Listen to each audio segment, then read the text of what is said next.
د خلکو کې مشهوره ده چې سړی 80,000 وارې لا اله الا الله کلمه ووایي نو دا د اور نه الله پاک خلاصوي.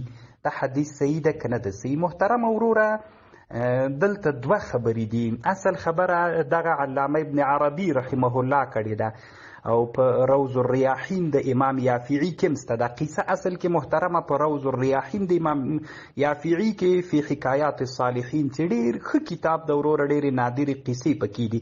نو هلته ابن عربي وایي چې موږ یو مجلس کې ناست ولو نو یو ځوان و یو دم په زړه باندې سو چې په زړه سو چا ورته ویل چې ولې زاړې وایي مور مې په جهنم کې د وینه مې کشف ورته وسو نو هغه په جهنم کې داسې نو دلته یو سړی ناست و چې هغه ممکن خپل علامه ابن عربي و.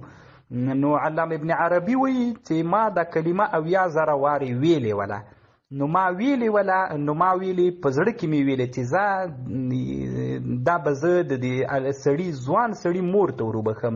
وی چې ورو مې بخله یو دم ځوان په خوشحال ما زړه کې وروبخله چاته مې ویلي نه و دا ځوان یو دم خوشحاله سو چې مور مې له عذابه خلاصه سوله. نو ابن عربي رحمه الله وی ما ته دوه خبرې په دې کشف باندې ظاهرې سولې. یو دا ده چې دا ځوان رښتیانی بزرګ و صاحب د کشف و. دویم دا چې دا حدیث صحیح حدیث ده.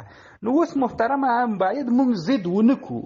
ښه خبره ده د علم په میدان کې صحت د حدیثو یا ضعف د حدیثو دا په کشف نه معلومیږي محترمه. دلته ابن عربي وایي چې ماته په کشف دا معلومه سوله چې دا حدیث صحیح ده. نو محدثین علما محترمه داسې وایي چې دا حدیث اصل نه لري.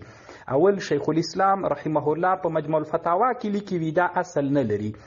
او علامه ابن الحجر نه موسی خان صاحب نقل کړی دا چې علامه ابن الحجر هم وایي چې دا حدیث اصل نه لري. خو ما د ابن الحجر رحمه الله کوم کتاب کې لا تر اوسه دا نه ده لیدلی چې کوم کتاب کې ده نو هغه م وایي چې صحیح نه ده د حدیث اصل نه لري.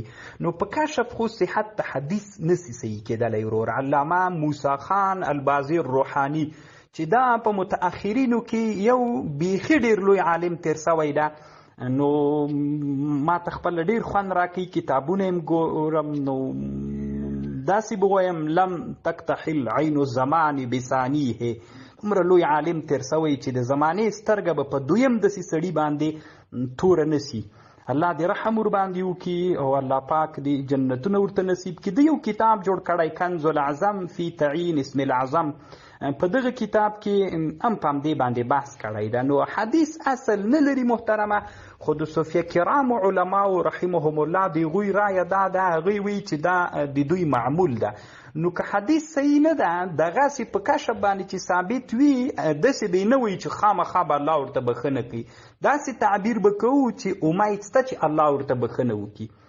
نو داسې به نه وایي چې حدیث راغلی ده. داسې تعبیر باید وکړو چې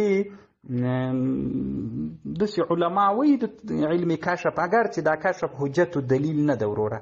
الله دې ښه لره کامیاب اوسېږي جنتي سي.